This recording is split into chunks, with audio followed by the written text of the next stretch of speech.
Alright, shalom saudara, sekasih dalam nama Yesus. Saya percaya saudara diberkati hari ini. I'm so exciting to see you here. Ya, walaupun kita bertemu melalui video, melalui online, saya percaya Roh Tuhan masih ada bersama dengan kita. Dan saya percaya saudara juga orang yang sangat exciting juga untuk belajar di kelas ini. Oke, saudara, saya percaya sekali lagi, saya percaya dan saya bahkan berdoa sorry saudara diberkati waktu saudara mengerjakan tugas ini.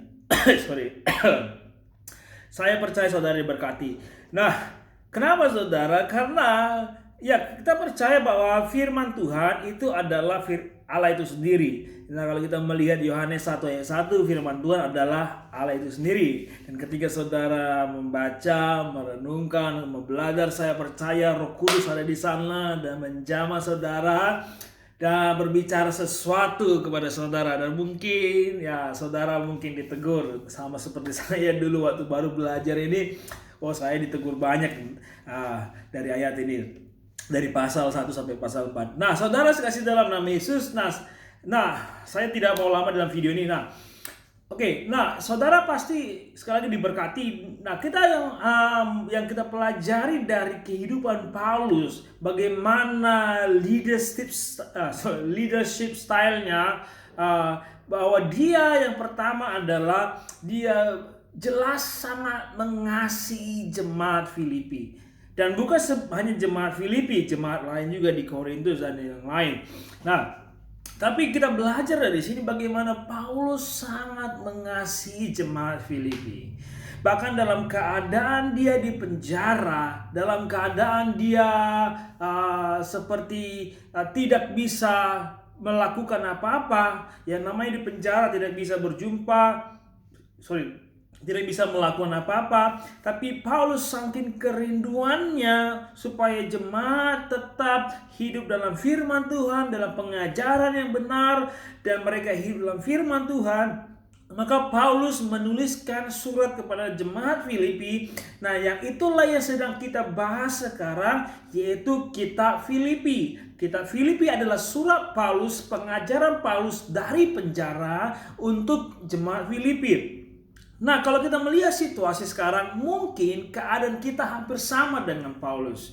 Khususnya bagi saudara yang mengembalakan gereja, atau bagi saudara yang melayani atau pemimpin komsel, atau saudara memiliki anak rohani, anak bimbingan rohani, dan atau yang lainnya sedang saudara layani.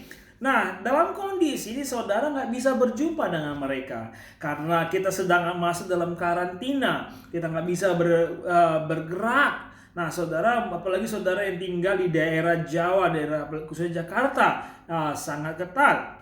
Tapi saudara, dalam keadaan ini kita mau belajar seperti Paulus mengatakan, justru dikatakan, bahkan pada saat dia di penjara, pada saat dia tidak dikekang, justru pemberitaan Injil semakin menyebar kemana-mana. Bahkan dikatakan oleh karena dia di penjara, justru ada orang yang semakin kuat, semakin imannya diteguhkan dalam kebenaran firman Tuhan.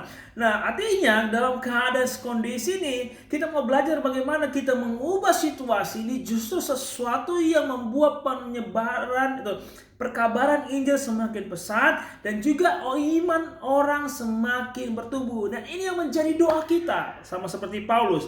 Nah, itu supaya kita mau belajar. Nah, ini saya akan berbicara banyak mengenai ini besok pada kelas kita di Zoom jam 8 malam. So, pastikan saudara hadir di sana. Dan nanti ada juga salah satu teman kita yang salah satu siswa di dalam kelas ini yang saya akan unjuk nanti untuk mempresentasikan, tapi sharing sesuatu yang dia dapat dari apa yang sudah dipelajari, apa yang sudah dikerjakan.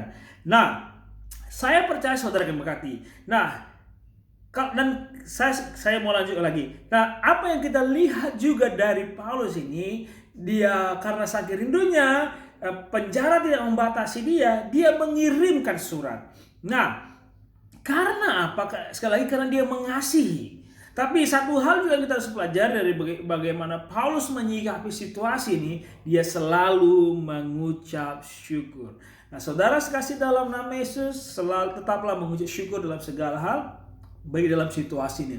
Karena segala situasi Tuhan memegang kendali. Dan firman Tuhan katakan, Tuhan turut bekerja dalam segala perkara. Dan segala perkara itu mendatangkan kebaikan bagi setiap orang yang mengasihi Tuhan. Saudara sekasih dalam nama Yesus, sekarang adalah tugas. Alright, ini tugasnya.